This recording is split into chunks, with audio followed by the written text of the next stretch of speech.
Turner. Thank you, Congressman. Oh my goodness. New Hampshire, New Hampshire, New Hampshire. Now I want to thank the Congressman so very much. It's going to be because of all of us that we're going to win in the great state of New Hampshire. Hello, somebody. So all of you are on this journey, and I know how incredibly hard it is to be in the cold. I am from the great state of Ohio, baby. I understand cold. I'm right with you.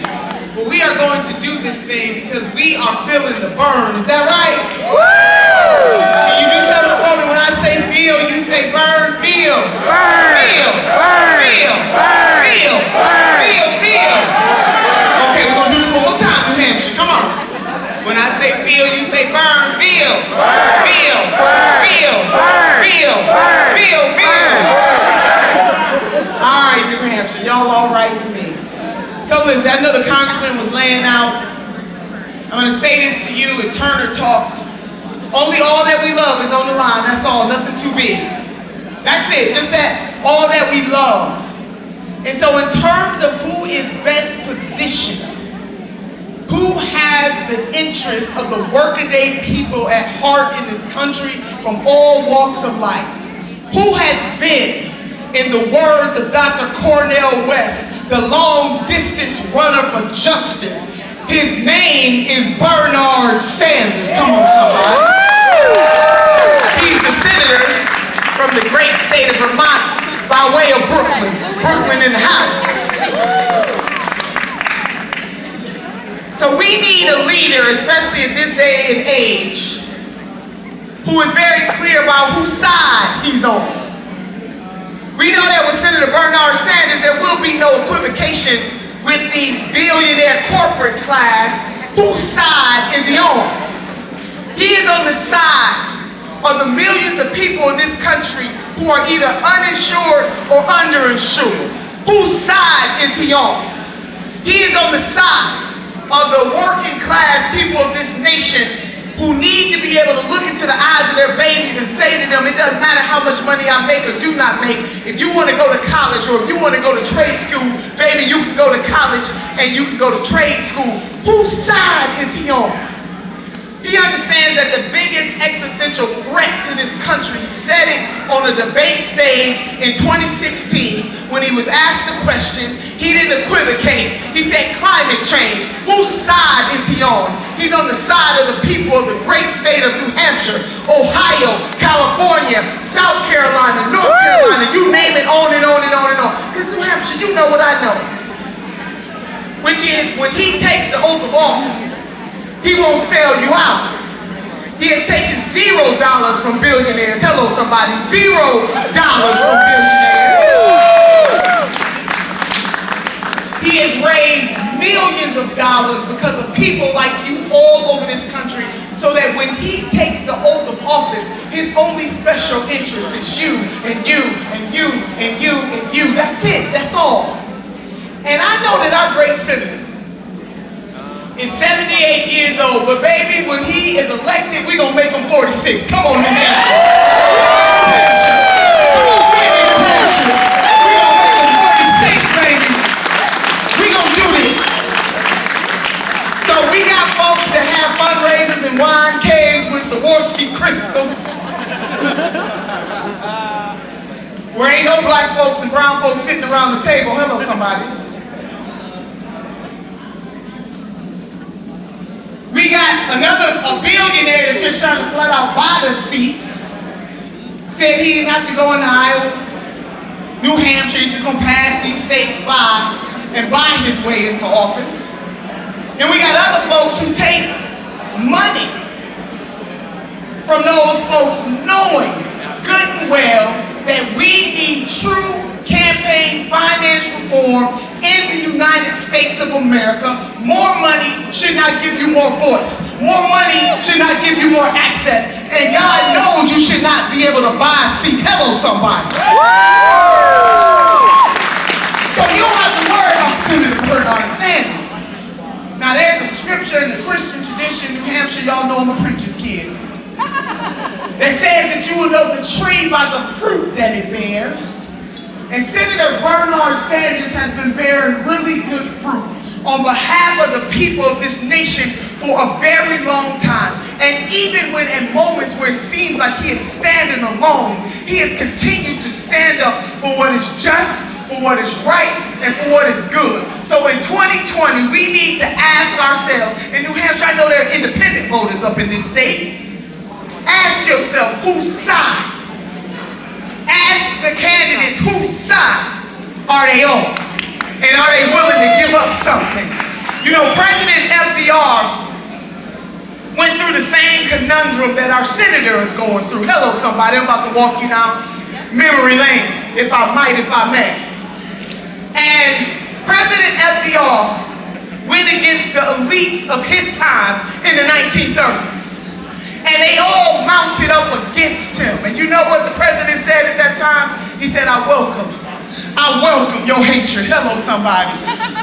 So now we have in the 21st century, Senator Bernard Sanders saying the same thing to the elites of this day. Their greed is literally killing us. Whether it's lack of access to health care, whether it's a fossil fuel industry that is destroying this earth. Hello, somebody. What Senator Sanders is saying in the 21st century vernacular is, yo, hate, I welcome it.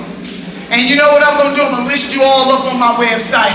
All the folks that don't want to see him become the next president of the United States of America. With New Hampshire, we're going to send a message to the elites of this nation that there's a powerful force on the move of black people, a powerful force on the move of brown people, a powerful force on the move of indigenous people, a powerful force on the move of white people, the rainbow mosaic of humanity. We are coming for your greed, and we are standing side by side by the people.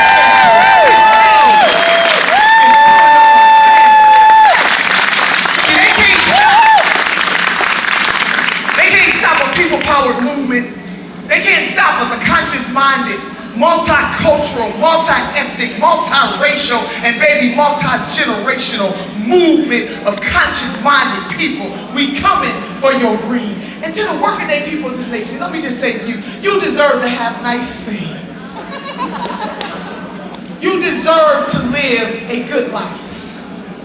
Who said that living a good life is just relegated to people who have the most wealth? Things are upside down in this nation, and dare I say the world. And thank God we got a candidate like Senator Bernard Sanders, who has been very clear about who he stands for. He doesn't play games with it. He doesn't equivocate with it. And coming off of the candidacy of the man that's in the White House right now, we need the antithesis of Donald J. Trump, the opposite of Donald J. Trump. Not middle of the way, half-measure, elite-type candidate. We need a champion.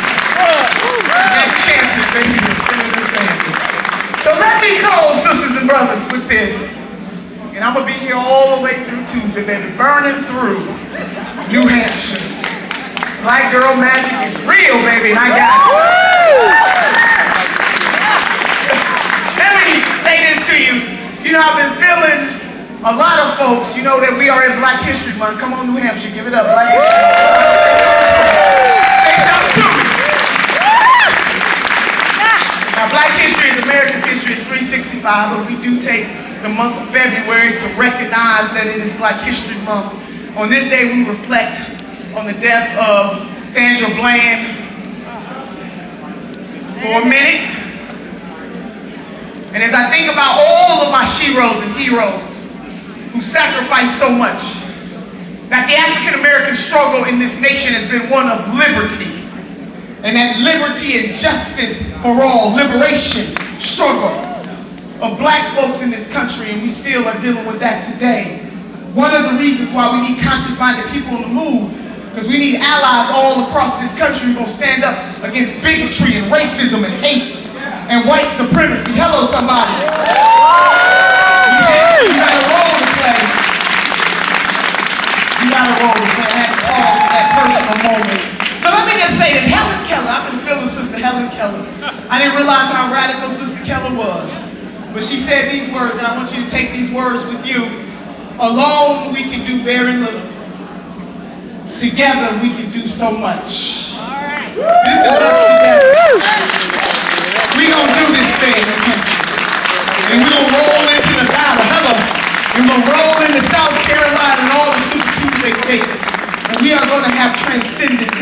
United States of America.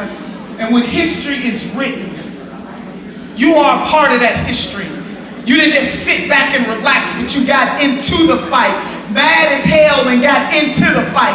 Righteous indignation into the fight. Standing up for other folks into the fight. Woo! When history is written, you will be a part of that incredible journey that helped us elect the people's champion to the White House.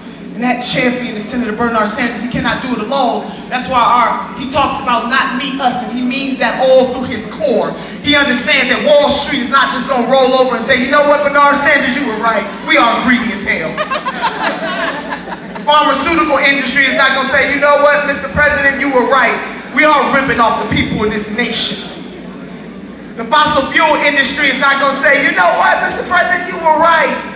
We knew we were ruining Mother Earth all along, but we didn't care because it was about money, money, money, and more money on top of that. They just not going to roll over and bend to his will and to our will. And that is why, united together, we are going to bend the body politic and force the people that we elect to office to do the right thing for once in their lives. Don't answer to the billionaire class, but answer to the people.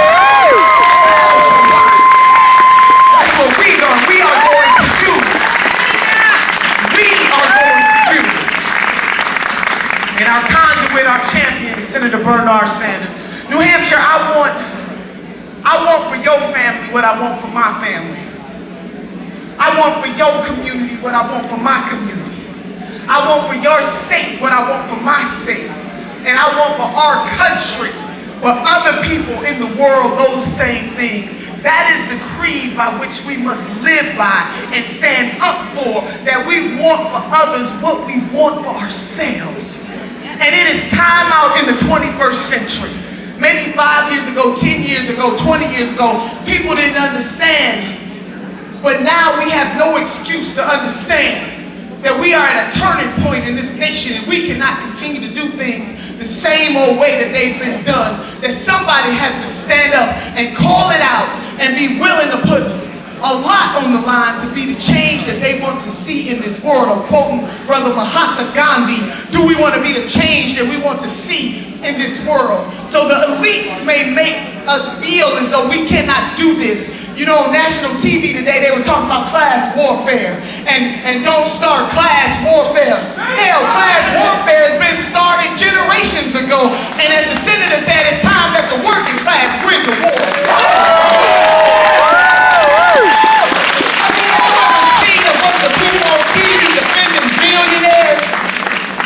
What kind of world are we in? Meanwhile, back at the Reds, people working 2 and 3 jobs. Meanwhile, quality of life is not getting better. We cannot judge the success of this nation based on what's happening for Wall Street. Maybe we got to look at what's happening on Main Street. Hello, somebody. We're going to do this thing. We all. So alone, we can do very little. But together, baby, we can do so much.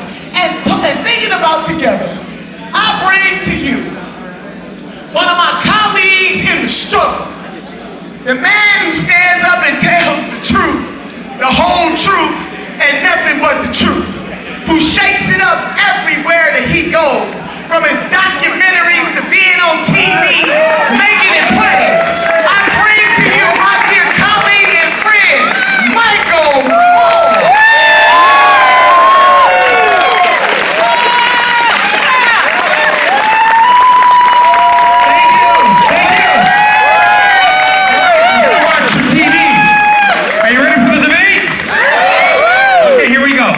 We're going to start in like 3 or 4 minutes. So let me just, having spent 2 weeks in Iowa before coming here, and really thinking about whether we should come here, is New Hampshire, Iowa?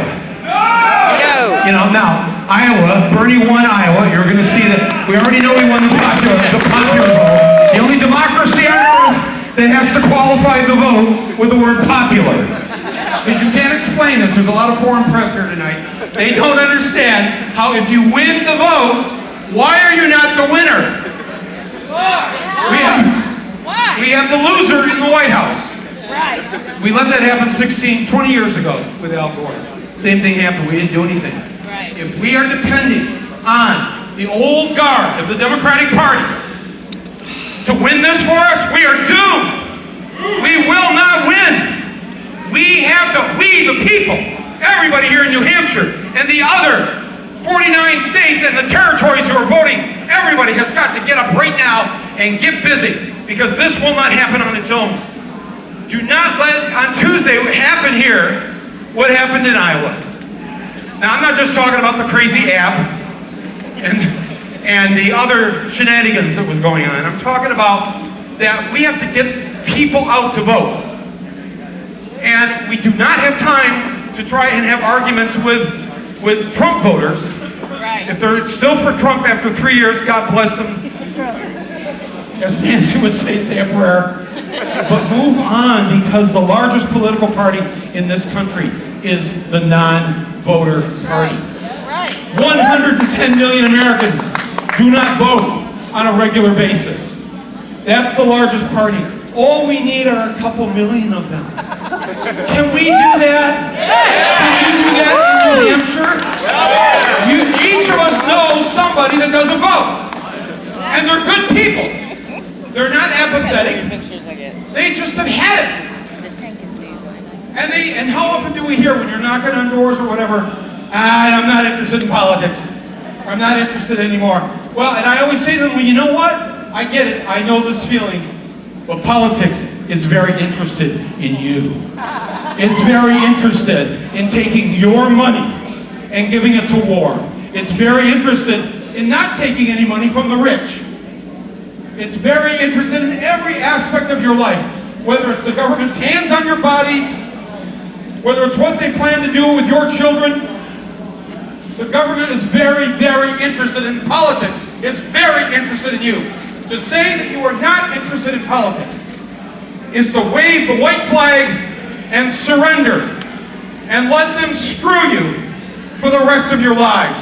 Who wants that? Who wants that? None of us. Nobody. So get involved.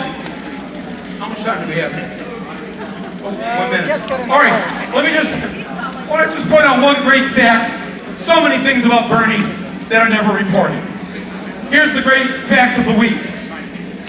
This week it was reported that the Democratic candidate with the largest number of campaign contributions from active duty service members is Bernie Sanders!